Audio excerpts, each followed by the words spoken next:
Stablecoins, criptomonedas estables, ¿son otro activo especulativo más basado en tecnología blockchain o podrían suponer un nuevo paradigma para el dinero?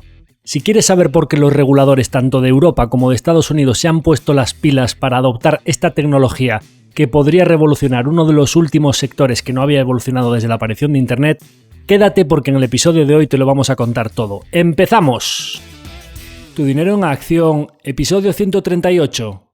Hola a todos y bienvenidos a un nuevo episodio de Tu Dinero en Acción, el podcast de inversión en el que tenemos el gran orgullo y la enorme responsabilidad de tener la mejor valoración de la audiencia para un podcast de finanzas en España. Capítulo en el que además estamos de celebración porque por fin hemos alcanzado ese hito histórico que parecía inalcanzable para nosotros de 1000 valoraciones de 5 estrellas en Spotify. Tengo que daros muchísimas gracias porque por fin hemos superado ese hito y creo que es algo muy significativo que la audiencia nos valore de manera tan positiva. Así que gracias, de verdad, desde aquí os agradezco muchísimo esas valoraciones y que seamos el podcast con mejor feedback de la audiencia en España.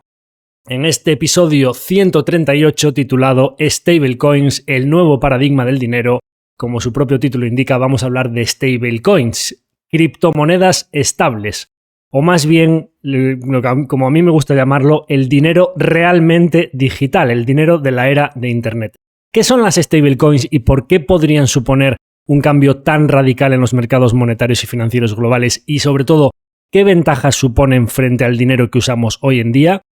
Yo siempre me hacía una pregunta antes de empezar a indagar sobre todo esto, cuando hablaban de todo esto del euro digital y el dólar digital, decía, pero si los euros que usamos a día de hoy en la cuenta corriente prácticamente nadie usa ya dinero en efectivo, pagamos hasta 1 euro, 2 euros, un café con tarjeta, ya es dinero electrónico. Veréis en el episodio de hoy que es muy diferente dinero electrónico de dinero realmente digital. Veréis qué ventajas suponen las stablecoins, las criptomonedas estables, frente al dinero que usamos en el día a día. Entonces, ¿de qué vamos a hablar en el episodio de hoy? Hablaremos de qué es una stablecoin y qué ventajas tiene frente al dinero que utilizamos actualmente. Hablaremos también de los casos de uso, en qué situaciones puede ser útil una stablecoin. Hablaremos de pagos, transferencias internacionales y el caso, quizá en un podcast de inversión más relevante como es la tokenización de activos. Hablaremos del panorama regulatorio y de por qué a ambos lados del charco, tanto en Estados Unidos como en Europa, han dado un paso adelante muy importante para fomentar la adopción de las stablecoins con la ley Genius y su nueva una de las puntualizaciones sobre esa ley que va a salir en breve, Clarity Act, y la ley MiCA en Europa. Hablaremos también de la hegemonía global y la relevancia de las stablecoins para las divisas y la deuda pública que está en juego. Comentaremos también sobre cuáles son los jugadores clave que conviene seguir en todo este mundo de las stablecoins para terminar, como siempre, con unas conclusiones finales sobre la temática del episodio. Como siempre, recomendaros que visualicéis este episodio en una de las plataformas que permite visualizar vídeo, como son Spotify y YouTube, y por supuesto que si nos queréis incorporar a vuestra rutina semanal para estar pendientes de todos los episodios que publicamos cada viernes, que os suscribáis activando la campanita en Spotify y la opción todas las notificaciones en YouTube. Bien, antes de ir con la chicha del episodio, comentar que en el episodio 12, allá por 2022, concretamente febrero de 2022, hicimos un capítulo que se llamaba Invertir en activos digitales, que para quien le interese una introducción al mundo cripto, no vamos a hablar hoy de criptomonedas tipo Bitcoin y Ethereum, daré unas pinceladas de las diferencias tan grandes que hay entre un Bitcoin y una stablecoin para que veáis un poco a qué se parecen de los mercados actuales o a qué se parecen del dinero y de las posibles inversiones que existen hoy, para que veáis un poco las similitudes de qué quiere reemplazar cada cosa. Pero en aquel capítulo hablamos un poco de por qué la tecnología blockchain tenía sentido y por qué en un escenario en el que estamos cada vez más digitalizados y en un mundo de Internet tenía sentido esta tecnología.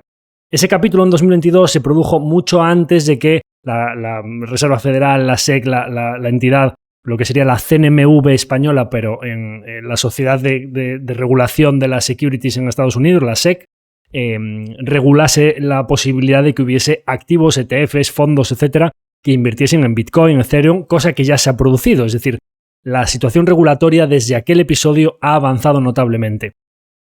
En aquel episodio una de las reflexiones que yo hacía era que me parecía muy complicado que un activo opaco, digamos que una tecnología opaca, no regulada y que no pasase por las arcas públicas en cuanto a su taxabilidad y que permitiese hacer transacciones anónimas que pues facilitaban las financiaciones de actividades ilícitas, facilitaban el fraude fiscal, etc., me parecía que era imposible que avanzasen hasta establecerse, digamos, como un estándar de los mercados financieros y monetarios globales si no pasaban por los, digamos, parámetros o los requisitos regulatorios.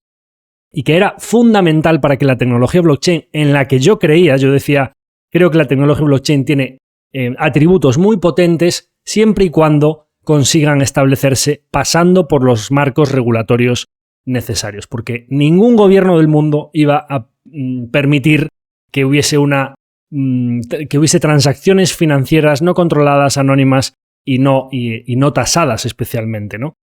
Bien, en el capítulo de hoy vamos a abordar todo esto porque la tecnología blockchain está creciendo y se está estableciendo pasando por el marco regulatorio, y creo que esto es el punto clave de que las stablecoins tengan muchas posibilidades de crecer y tener cada vez más protagonismo en los mercados monetarios y financieros globales. Así que vamos con el primer punto. ¿Qué es una stablecoin y qué ventajas supone frente al dinero actual? Bien, vámonos a los orígenes. ¿Cómo surgió la primera stablecoin, que fue USDT? USDT es, digamos, en vez del dólar natural o el dólar habitual que estamos todos acostumbrados a ver, o el euro, que tiene las siglas EUR, se le añade la sigla de la empresa que lo emite. USDT está emitido por una compañía que se llama Tether. USDC está emitido por una compañía americana que se llama Circle. Y lo mismo pues para el euro. EURDC o EURT pues son emitidos cada uno por la compañía correspondiente. El origen de todo esto es que cuando se hacía trading con criptomonedas, con un Bitcoin o un Ethereum, la liquidación de ese dinero a fiat, digamos, de un Bitcoin que tú querías dejar de estar expuesto a Bitcoin y querías tener tu dinero en dólares o en euros, si tenías que traer tu dinero desde el exchange hasta tu cuenta en dólares, no era muy rápida esa transacción y además tenía comisiones bastante relevantes. Entonces, en ese momento, hablamos del año 2014, Tether sacó USDT, que era una especie de dólar digital en el que dejabas de estar expuesto a Bitcoin o a Ethereum o al que fuese y pasabas a tener una criptomoneda con la tecnología blockchain, pero vinculada al dólar americano, ¿de acuerdo? De manera que la paridad con el dólar era 1-1, pero ya no soportaba las fluctuaciones del Bitcoin. ¿Esto qué viene a ser? Y aquí vamos a uno de los mensajes importantes para que entendáis la similitud con activos cambiarios o de reserva de valor actuales que todos conocemos. La sucesión de los últimos episodios, guerra en Irán, invertir en oro, stablecoins, no ha sido casual porque todos ellos están relacionados. Y veniendo de un capítulo como invertir en oro, hemos hablado aquí en diversas ocasiones en el capítulo anterior dijimos, el oro, el nuevo Bitcoin. Hacíamos un poco ese chascarrillo en cuanto a que ha subido mucho más recientemente el oro que el Bitcoin, pero anteriormente, cuando lo que subía más era el Bitcoin, se decía que el Bitcoin era el nuevo oro. Esto es uno de los ejemplos perfectos que quiero poner aquí. Un Bitcoin o un Ethereum que tienen unidades limitadas y que su coste para minar una unidad adicional va incrementándose, es una reserva de valor, el Bitcoin, que se parece mucho al oro. Digamos, básicamente las similitudes que tenéis que establecer aquí es el Bitcoin es el oro actual. ¿De acuerdo? Bien, ¿qué es el USDT o el USDC? Son los dólares actuales, es decir, una cosa es una materia prima que es una reserva de valor y la otra es una divisa digital que sirve para hacer transacciones, pagos o para comprar activos, ¿de acuerdo? Divisa frente a activo. Eso es una de las principales diferencias que tenemos que establecer aquí. Esa tecnología, que pues su propuesta es relativamente sencilla, porque al final es, bueno, pues dejo de estar expuesto, pero mantengo dólares digitales que los puedo mantener en mi wallet, ya no experimento esas fluctuaciones de valor, pero no tengo que traérmelo a dólar fiat, fue creciendo a lo largo del tiempo porque se empezó a ver que tenía una serie de ventajas que lo hacían muy superior al dinero habitual que estábamos utilizando. Por ejemplo, la disponibilidad es 24/7/365. Tú puedes hacer una transacción aprovechando las ventajas de la tecnología blockchain en cualquier momento, en milisegundos, en una fracción de tiempo. O sea, los importes más grandes con todo el compliance regulatorio que tienen que sufrir tardan cuestión de minutos. No tienes que esperar a una liquidación de siguiente día laborable. Si hay un fin de semana por medio y lo haces un viernes, no llega hasta el lunes. ¿Os imagináis la diferencia en la velocidad de transacción del dinero que supone para la tesorería global de muchísimas empresas, para transacciones internacionales, para pago de remesas? Es instantáneo. Digamos que es la primera ventaja de la inmediatez o del, digamos, el flujo de comunicación instantáneo que supone Internet aplicado al dinero. Esto es una de las principales ventajas.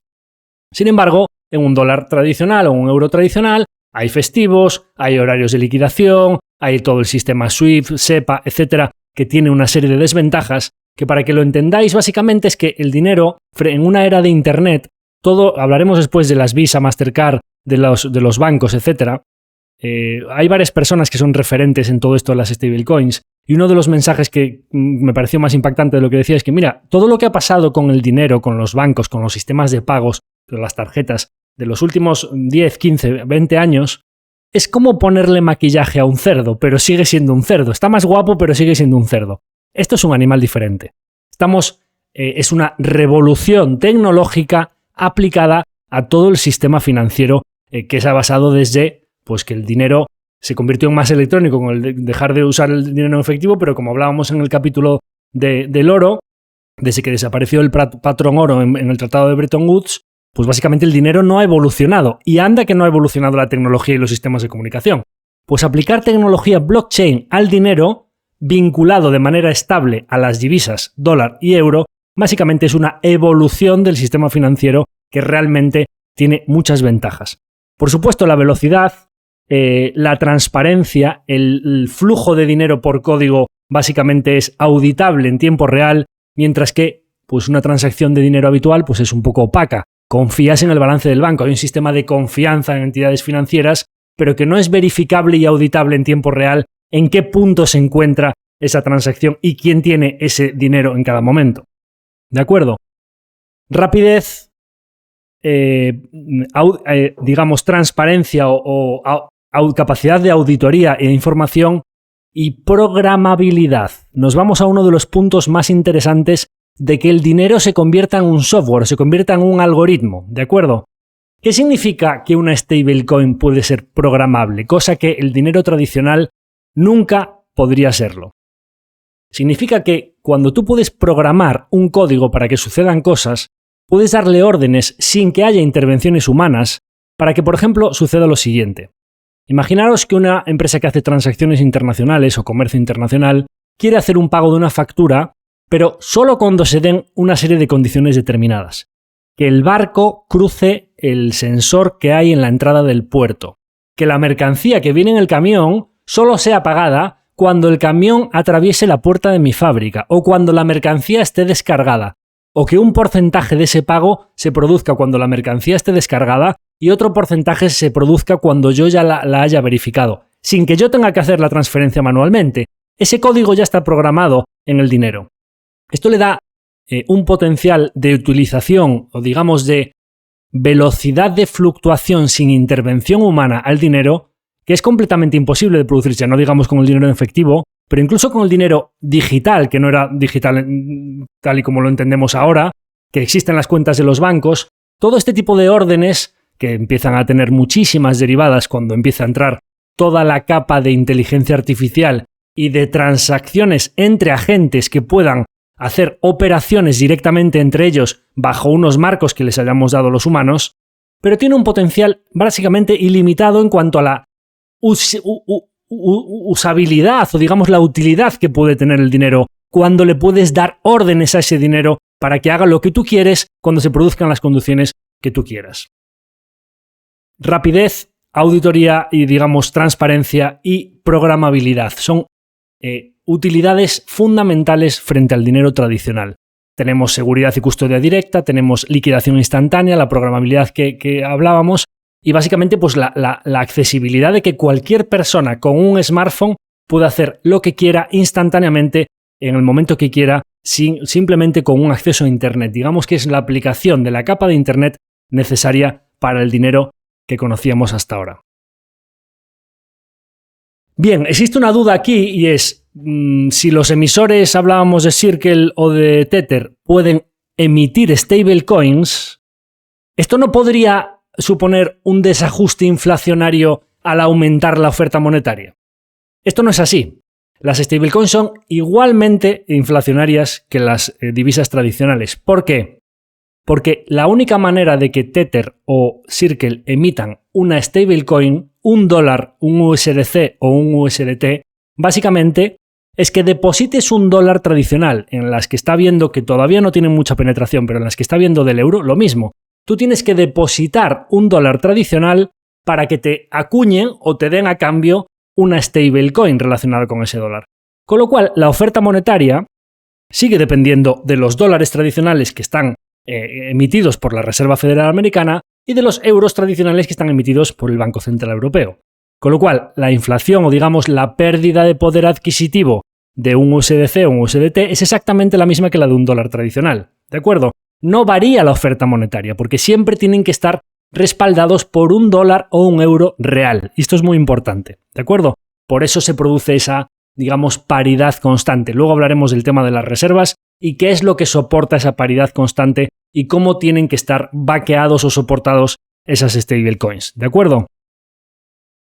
Bien, vámonos a los casos de uso. ¿En qué situaciones podría ser útil una stablecoin frente a un dinero tradicional? Con estas ventajas de las que os acabo de hablar, básicamente los casos de uso son los mismos que los del dinero tradicional o más. Es decir, se pueden utilizar tanto para pagos contactless o digamos pagar transacciones comercio, transacciones en las que, da igual, en una cafetería, en un comercio, cualquier pago que hagamos, incluso para comercio electrónico cuando estemos comprando por internet.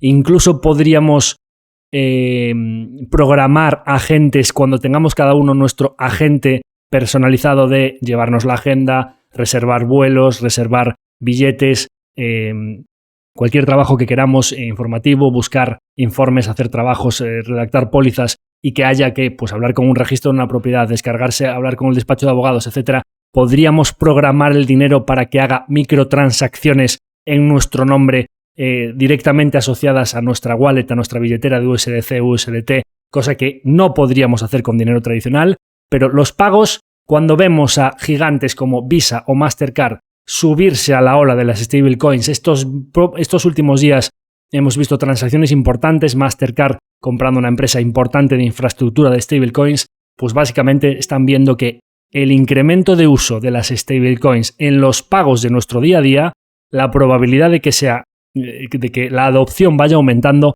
es muy alta.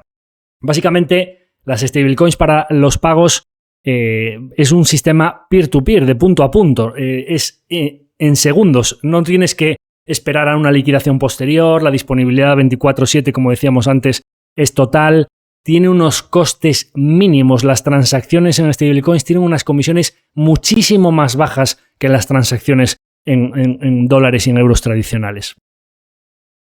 Pagos, transferencias o digamos remesas fin de las fronteras. Imaginaros la cantidad de dinero que tiene que, para comercio internacional o para gente que trabaja en otro país y que quiere mandar dinero a su familia, la ventaja que supone 24/7, 365 de manera instantánea y con comisiones bajísimas hacer pagos internacionales, ya sea por comercio internacional o por remesas.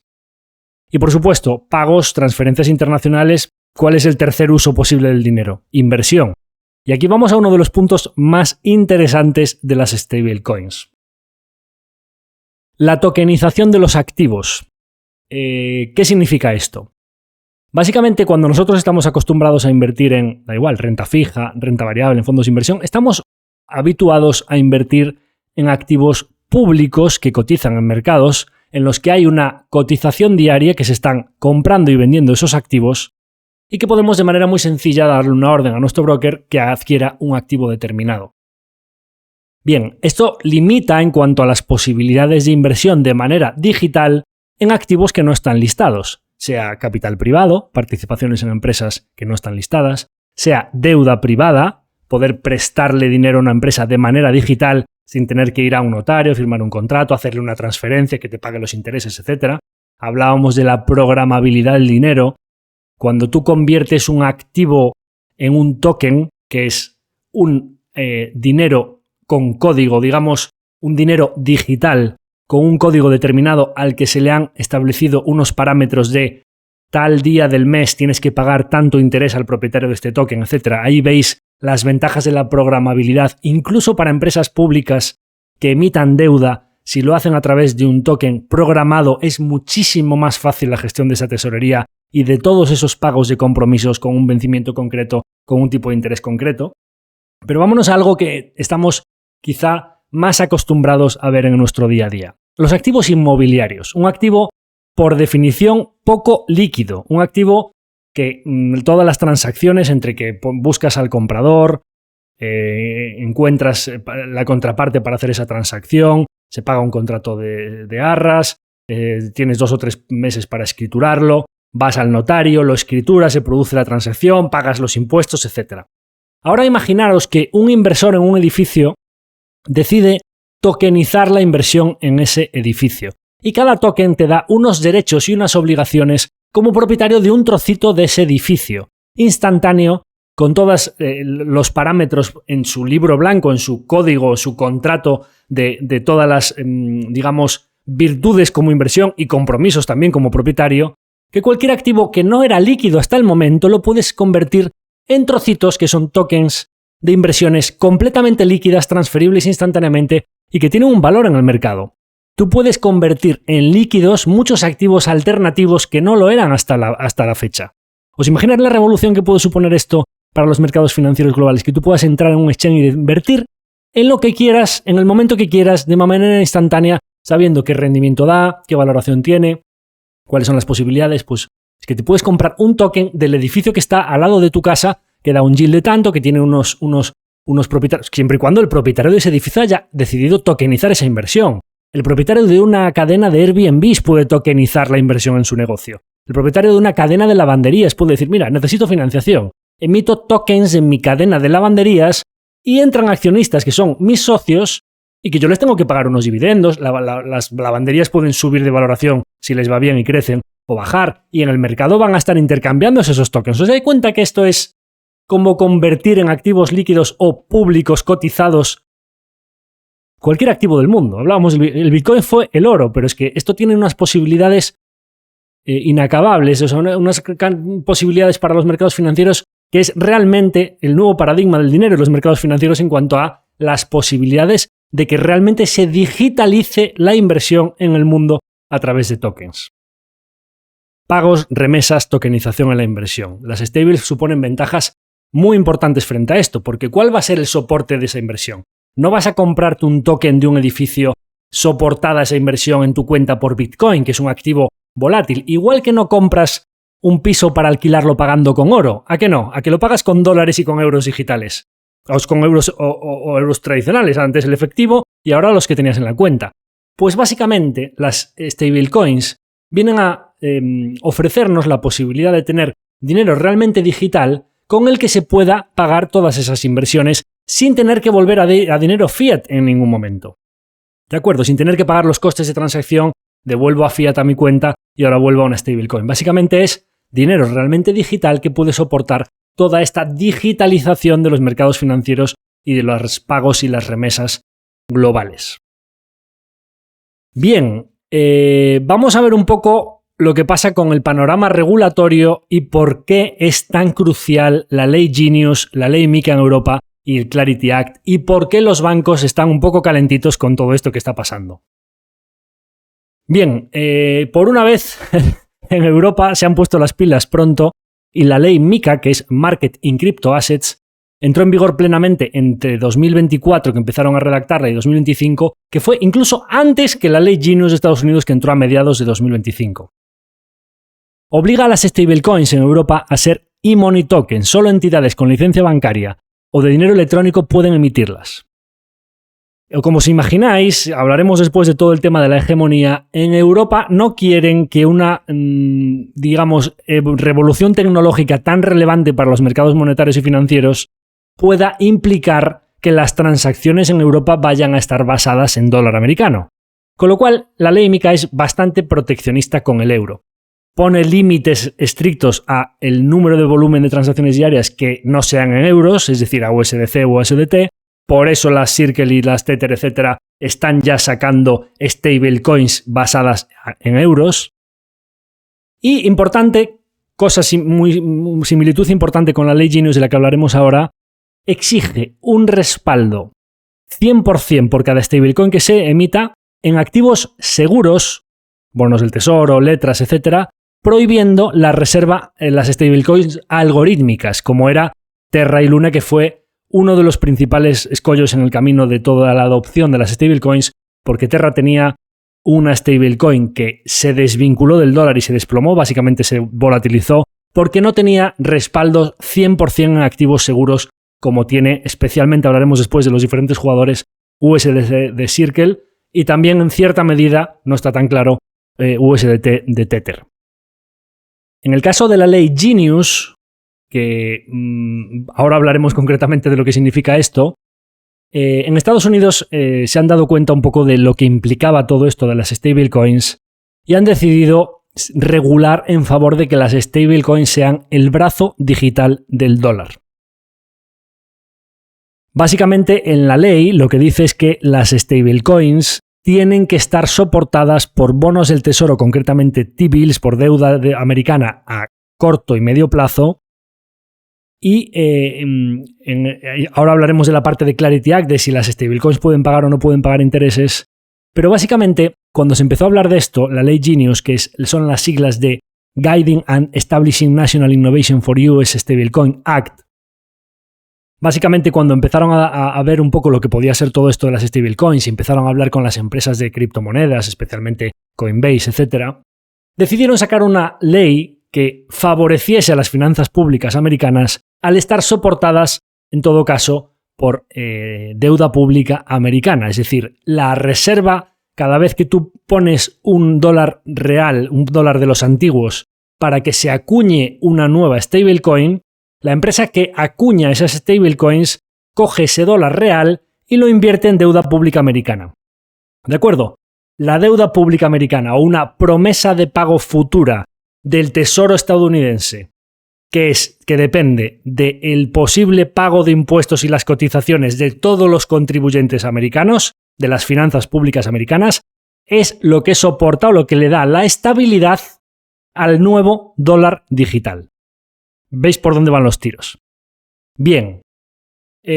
Claro, no sin motivo a una cripto, o sea, digamos, a una tecnología blockchain que partía de un paradigma de descentralización, opacidad, salirnos de los círculos habituales y no tasado, y vamos a tener una economía, digamos, sumergida o fuera de los cauces habituales del regulador, cuando es el gobierno el que coge esa tecnología y la transforma o la utiliza a su favor para que el nuevo paradigma del dinero esté basado en su deuda pública, con motivo le pusieron Ley Genius, porque utilizaron, digamos, la tecnología creada por, como ellos piensan o deben pensar, 4 frikis que querían salirse y estar teniendo una economía descentralizada, y la hemos utilizado a nuestro favor para que haya una adopción masiva de stablecoins basados en deuda pública americana.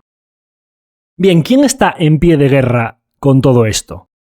Los bancos. Primero porque los bancos llevan mucho tiempo viviendo o teniendo un margen de intereses elevado, porque cuando les llevas allí dinero, por los saldos que hay en cuenta, ellos no te pagan interés. Ahora hablaremos de Clarity Act.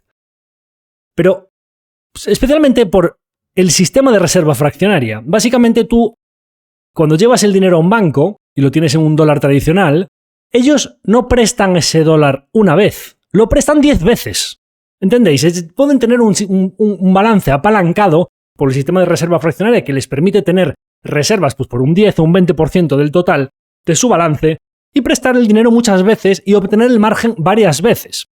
Y además un margen alto porque te pagan un interés por el saldo que tienes en la cuenta y por los depósitos muchísimo más bajo que el precio por el que ellos venden el dinero. Y básicamente, ¿qué supone una stablecoin? Que un dólar tradicional solo puede ser una stablecoin.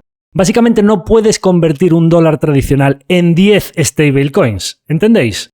Con lo cual, los bancos están en pie de guerra porque están diciendo, claro, si ahora tú puedes tener un dólar digital con muchas más ventajas, programabilidad, traspasos o transferencias instantáneas, mayor seguridad, mayor transparencia y demás, esto va a haber una adopción masiva que se nos van a ir todos los dólares de nuestros bancos. Y entonces, claro, ellos dicen, vamos a tener que emitir nuestra propia stablecoin. Le dice el gobierno, perfecto, tú, como la ley refleja que no el gobierno, como mínimo en 3 años, no el gobierno ni la Reserva Federal va a emitir stablecoin, sino solo empresas privadas, básicamente emite tu stablecoin. Y los bancos dicen, claro, pero si emito mi stablecoin, para cada stablecoin que emita tengo que tener un dólar real en reservas. Cuando antes tenía que tener la 10ª parte. Me estás jodiendo mi chiringuito. Entonces los bancos están que trinan con todo esto y básicamente el gobierno americano les ha dicho, podéis estar que trinas lo que queréis, esto es el futuro de la hegemonía del dólar y de la deuda pública americana, así que esto va a salir para adelante sí o sí. ¿Y qué están discutiendo en Clarity Act, que es, digamos, una actualización de la ley Genius?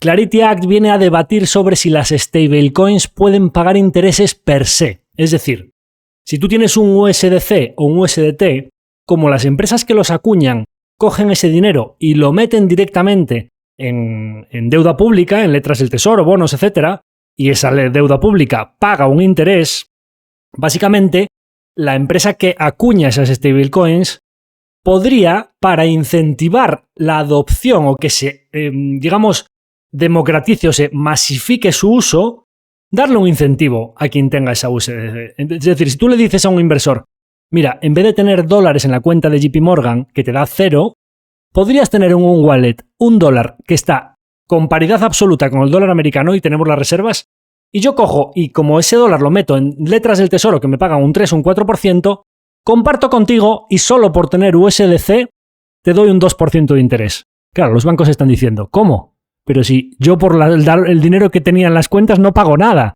¿Cómo me estás diciendo que ahora no solo se elimina el sistema de reserva fraccionaria, sino que las empresas fintech y las empresas que acuñan todas estas stablecoins van a poder pagar interés? O sea, se me va a ir el dinero, voy a tener una fuga de depósitos masiva. Están ahí discutiendo porque el gobierno, lógicamente, sabe que no le interesa que haya una fuga de depósitos masiva porque esto podría hacer quebrar a entidades financieras tradicionales. Ojo lo que se viene aquí. Entonces yo creo que van a llegar a un punto intermedio. Se habla de las rewards, que es, pues oye, te doy un incentivo, comparto contigo por el uso que hagas de esas stablecoins, pero básicamente esto, de una manera o de otra, va a suponer un misil a la línea de flotación del negocio tradicional de reserva fraccionaria y no pagar nada por el dinero. Posiblemente, a mí lo que me parece que tiene sentido, hablábamos de el oro, Bitcoin, frente al dólar, stablecoin, posiblemente tú por tener un dólar per se no tengas que recibir un interés.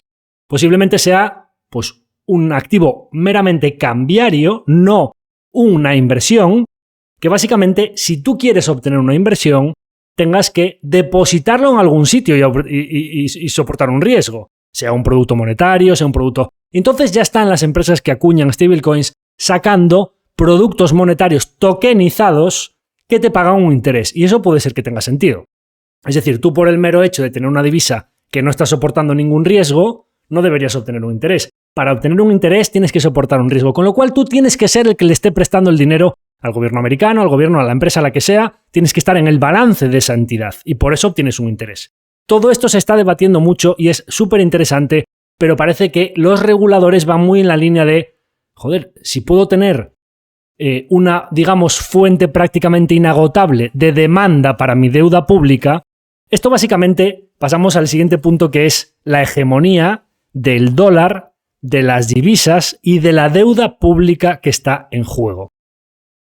En un estado, y por eso digo guerra de Irán, oro, stablecoins, en un escenario en el que la hegemonía del dólar americano con varias, naciones o zonas de conflicto geopolítico en el eje del mal, digamos, Rusia, China, Irán, Venezuela, que estaban presionando el dólar americano, vendiendo treasuries, un poco en este debate de, joder, los chinos son muy ahorradores, llevan siglos guardando mucha parte de lo que ganan, son ahorradores, son muy trabajadores, no piensan en las vacaciones, etcétera, y han ido acumulando reservas muchas de las cuales están en dólares americanos, etc. Y ahora estaban haciendo ese trasvase de, por eso ha volado el oro, vendo treasuries americanos, presiono a la economía americana porque al vender los treasuries les sube el coste financiero y yo eso lo estoy cambiando por oro.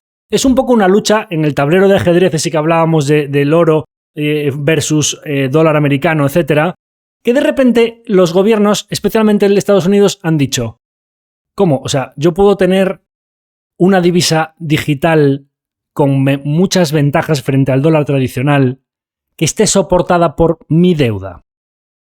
Claro, las empresas que acuñan stablecoins se están convirtiendo en los supercompradores de deuda americana. Básicamente, Tether y Circle están actualmente ya, a día de hoy, con un market cap entre las dos principales stablecoins de unos 300.000 millones de dólares, que es una cagarruta frente a lo que es la masa monetaria total que existe, repartidos entre Circle tiene en torno a 80 billion y los otros 200 y pico billion los tiene Tether. Pues están a día de hoy solo con esa pequeña masa o market cap de las dos principales stablecoins que hay en el mundo, están actualmente entre los 15 mayores compradores de deuda pública americana del mundo. Esto implicaría que si las stablecoins, su adopción se vuelve masiva, el Estado americano podría tener tanta demanda de letras a corto plazo que podría durante muchos años dejar de financiarse a 20 y a 30 años. Esto implicaría que si las stablecoins se vuelven masivas, el gobierno americano tendría tanta demanda de su deuda que sus costes financieros bajarían. Si tú te financias más en letras que en deuda a 30 años, el tipo de interés que pagas es menor. Pero además, si hay demanda masiva porque los dólares tradicionales se empiezan a convertir en stablecoins y las empresas que acuñan stables demandan de manera masiva deuda americana, el gobierno tendría que emitir más deuda para poder satisfacer esa demanda. Y lógicamente la emitiría a un coste más bajo. En la renta fija sabéis que nominal o digamos cotización del precio y rentabilidad van a la inversa. Si aumenta mucho la demanda, básicamente el gobierno podría emitir a un coste más bajo. Esto implicaría que el gobierno americano tendría garantizado la financiación de su déficit público para invertir en gasto público, infraestructuras, en carreteras, para bajarle los impuestos a las empresas americanas, porque su coste financiero de tener una deuda como la que tiene sobre el PIB bajaría notablemente y su gasto en intereses se reduciría. ¿Os dais cuenta de lo que está aquí en juego con las stablecoins y por qué titulamos este punto la hegemonía global con las divisas y la reserva del dólar y la deuda pública en juego? ¿Os dais cuenta que todo esto de las stablecoins, por eso la ley se llama Genius y por eso se han anticipado y han utilizado las ventajas de la tecnología blockchain en favor de las finanzas públicas americanas? Y esto es clave. El Tesoro podría dejar de financiarse a largo plazo, financiarse solo a corto, y tienen muchos intereses en que las stablecoins vayan para adelante, incluso aunque vaya en contra del lobby bancario que han tenido tiempo y tiempo para adaptarse y que por fin, ahora sí, las fintech parece que están removiendo los cimientos de la industria.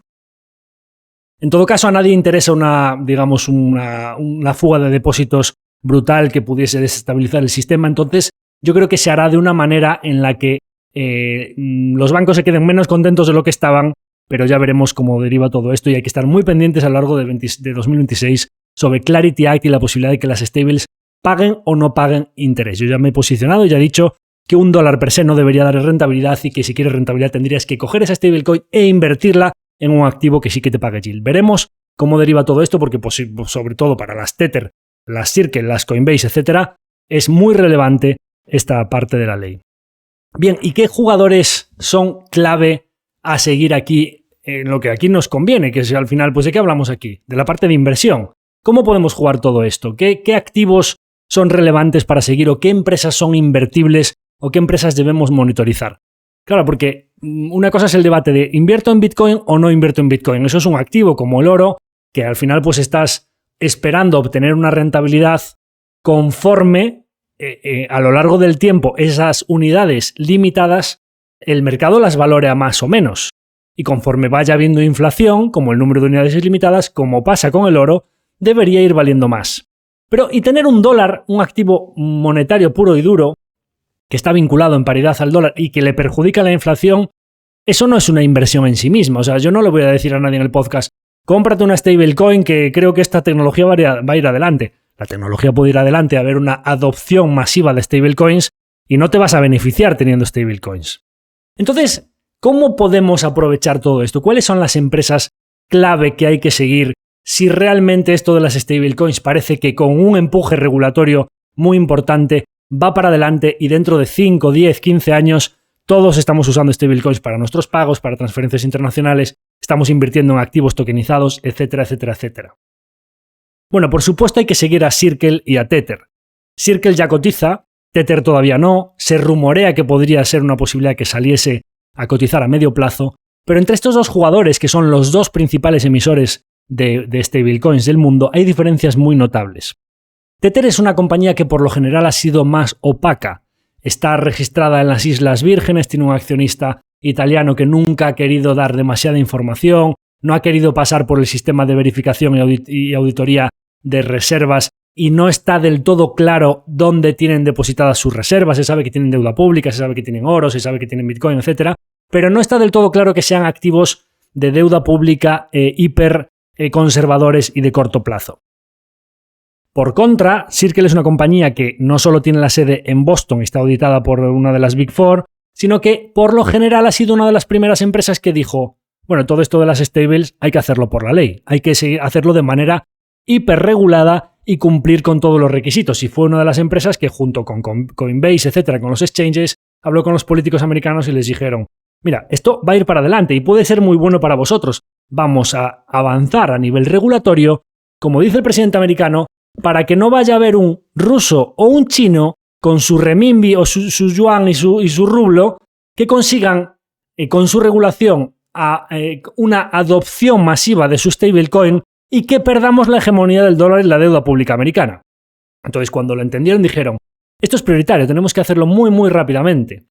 Con lo cual, pues Circle siempre ha estado del lado del regulador, es una empresa hiperregulada, hiperauditada, con su sede en Estados Unidos y con todas las reservas públicas y auditadas en deuda pública americana de corto plazo. ¿De acuerdo?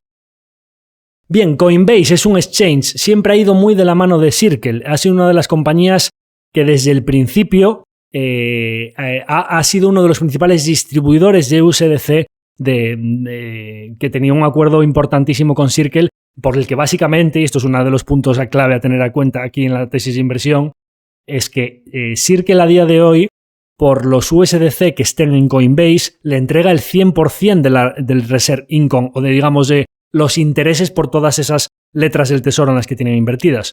Y por todo lo que esté fuera, si tú lo tienes en un exchange que no sea Coinbase, le da el 50%.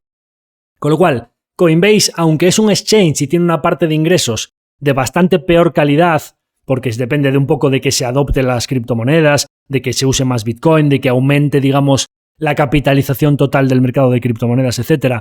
Y tiene, digamos, pocas barreras de entrada, no tiene los efectos red que puede tener una stablecoin en cuanto a que cuando se adopte de manera masiva el uso de una stablecoin, la posibilidad de que en todos los sitios te la acepten, de que tengas acuerdos con Stripe, con Visa, con Mastercard, con JP Morgan, etc. Pues básicamente si tú eres Meta o eres Google y quieres empezar a aceptar stablecoins para tu negocio, la posibilidad de que cojas una criptomoneda emergente pequeñita que no se acepta en ningún sitio, vamos a los efectos red de Visa y Mastercard. Básicamente la posibilidad de que se adopte muy rápido y que tu stablecoin gane adopción, pues es muy importante para que seas el ganador de toda esta batalla. Coinbase era un distribuidor muy importante que al principio aumentó mucho la adopción de USDC y por eso tiene un acuerdo, digamos, bastante lucrativo del Reserve Income que obtiene Circle. Iremos viendo cómo evoluciona este status quo. Esto me recuerda mucho a la tesis de Spotify con las labels que se llevan el 70% de... Entonces el margen bruto nunca terminaba de expandirse. Y sabemos que en ciertos momentos, cuando aumente mucho la adopción, podría cambiar un poco el status quo y en diferentes entrevistas que he estado leyendo, no está del todo claro que ese acuerdo se vaya a mantener así a lo largo del tiempo, en favor de Circle y en contra de Coinbase. Pero sin duda Coinbase es un jugador clave en toda esta situación que también debemos monitorizar. Por supuesto, Stripe, una de las principales compañías que se ha posicionado desde el principio como un puente real del uso de stablecoins en los pagos de nuestro día a día, La adquisición de Bridge en 2014, en 2024 fue muy relevante para el uso masivo de stablecoins en comercios y digamos que se ha convertido en una de las capas de transporte fundamentales para el uso en pagos de nuestro día a día. Y por supuesto, veremos cómo evoluciona Visa, Mastercard y los bancos tradicionales, porque Visa y Mastercard básicamente se están poniendo bastante las pilas en todo lo referente a stablecoins, pero debemos monitorizar de cerca cómo evoluciona todo esto porque en algún momento podría suceder que sus raíles o su uso como, digamos, en la parte de tarjetas de crédito, si la gente tiene en sus wallets stablecoins y empieza a utilizar más pago vía débito, que al final en las stablecoins es muy todo pago con un dinero que tengo, con lo cual es más tarjeta tipo débito que crédito, habría que monitorizar cómo evoluciona todo esto para los intereses de gigantes como Visa y Mastercard. Se están poniendo las pilas de manera, digamos, inorgánica. O sea, están a base de talonario viendo la ola que viene y diciendo no me puedo quedar fuera de esto y están comprando infraestructura para stablecoins a base de talonario. Ayer mismo la última adquisición de una startup británica por parte de Mastercard por 1.800 millones de dólares. Y seguro que veremos más adquisiciones de este tipo. Y por supuesto, ¿qué pasará con los bancos tradicionales? Claro, nosotros aquí hemos defendido en diferentes ocasiones. Me parecía muy raro no ver a un Apple, a un Amazon, con toda la información que tienen, a un Google, no disrumpir a los bancos tradicionales que no necesitamos tener domiciliada nuestra nómina, nuestra cuota de autónomos en una cuenta de un banco tradicional, cuando podemos tener directamente en las entidades con las que interactuamos, desde nuestro teléfono móvil, todo constantemente podríamos tener ahí nuestra cuenta, nuestros ingresos, nuestros gastos y nuestros pagos a Amazon, nuestros pagos a Google, nuestros viajes, reservas en Booking, aerolíneas, etcétera, ¿no? ¿Hace cuánto que no visitáis una oficina de un banco? Han reducido el número de oficinas, pero no tanto como deberían. Y claro, pues esto viene acompañado de un boom en la economía cíclico con los bancos subiendo. Y entonces yo empiezo a ver todo este tipo de movimientos de las fintech que están haciendo cosas muy interesantes. Cada vez hay más gente en nuestro país con una cuenta en Revolut, en Trade Republic, etcétera. Y esa no digitalización o digamos ese movimiento en los cimientos del sector financiero no se está viendo nada claro en las cuentas de los bancos porque estamos en un escenario de tasa de mora muy baja, de bonanza de la economía, de gente invirtiendo, creciendo y demás. Pero ya veremos qué pase cuando la economía se ralentice y todos estos movimientos en los cimientos del sector financiero por parte de las Kraken, Coinbase, Revolut, etc., empecemos a ver que la nueva generación que viene no tiene ningún interés en tener una cuenta en Banco Santander y en Abanca, y probablemente no la tenga. Y ya veremos si paga con dólares o con euros o con una stablecoin. Y ya veremos si su tarjeta es una tarjeta de una nueva fintech vinculada a su wallet de una stablecoin o es una tarjeta de Visa vinculada a sus euros en Banco Santander, en Abanca o en BBV. Ya lo veremos, pero sin duda todos estos movimientos que se están produciendo no están reflejadas en las cotizaciones de los bancos actuales, con lo cual es una configuración que me parece interesante como mínimo para seguirla. Así que vamos a las conclusiones del episodio de hoy. Bien, esto a mí me parece que es algo muy relevante en el mercado financiero, en los sistemas de pagos, de transacciones, etcétera, que va a formar parte de nuestro día a día y que supone, como decíamos al principio, un nuevo paradigma para el dinero, para algo tan relevante, digamos, ese cerdo con maquillaje que llevaba tantos años sin evolucionar y que por fin, en la era de Internet y de velocidad de comunicación y de información, se está digitalizando realmente el dinero. El dinero ahora se está convirtiendo en un software. Es un dinero programable que tiene unas utilidades muy superiores a las del dinero tradicional. Y se produce también, como no podía ser de otra manera, con el amparo regulatorio, una simbiosis entre el dinero y el Estado en ese dólar 2.0, que las stablecoins lo han vitaminado. Bien, ¿veremos el fin de la banca pasiva o no lo veremos? Sin duda creo que esto es algo muy relevante, creo que hay que seguir las actualizaciones de la ley Genius con ese Clarity Act, hay que seguir todos los movimientos que están haciendo los grandes jugadores del sector, hay que seguir esa market cap o esa capitalización de USDC, USDT y posibles nuevos jugadores. Aquí hay muchos intereses. Los efectos red en todo esto son muy potentes, pero seguro que va a haber nuevos jugadores que lo intenten. ¿Sacará JP Morgan su stablecoin? ¿El Banco Central Europeo o la Reserva Federal, cuando se cumplan los plazos determinados, querrán sacar su dólar digital o su euro digital? Y cuando lo hagan, ¿qué tracción tendrán ya las stablecoins que existan hasta ese momento y qué efectos red habrán alcanzado.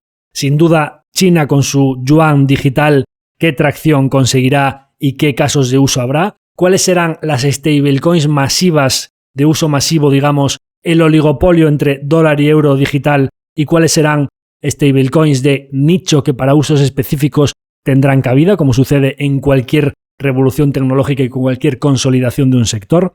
Son preguntas súper interesantes que creo que darán mucho que hablar estos próximos años. Pero en nuestro capítulo de hoy queríamos contaros qué es esto de las stablecoins y, por supuesto, agradeceros que nos dejéis en comentarios cómo veis todo esto. Sabéis que no soy un experto ni en divisas ni en tecnología cripto, pero aquí lo intentamos contar todo de manera que se pueda comprender, dando esas pinceladas básicas para comprender una tecnología que viene, que ya está aquí, que está llegando y que creo que va a ser crucial en los mercados financieros y monetarios globales. Hasta aquí el episodio de hoy. Por supuesto, agradeceros que nos vayáis enviando esas consultas para un próximo episodio consultorio que haremos próximamente y vuestras impresiones en comentarios sobre todo esto de las stablecoins. Seguro que traeremos próximamente a algún profesional que nos pueda contar desde un punto de vista técnico y con mayor profundidad sobre todo esto de las stablecoins, que es tan interesante. Nada más, me despido de todos vosotros hasta el episodio de la semana que viene. Un abrazo muy fuerte a todos.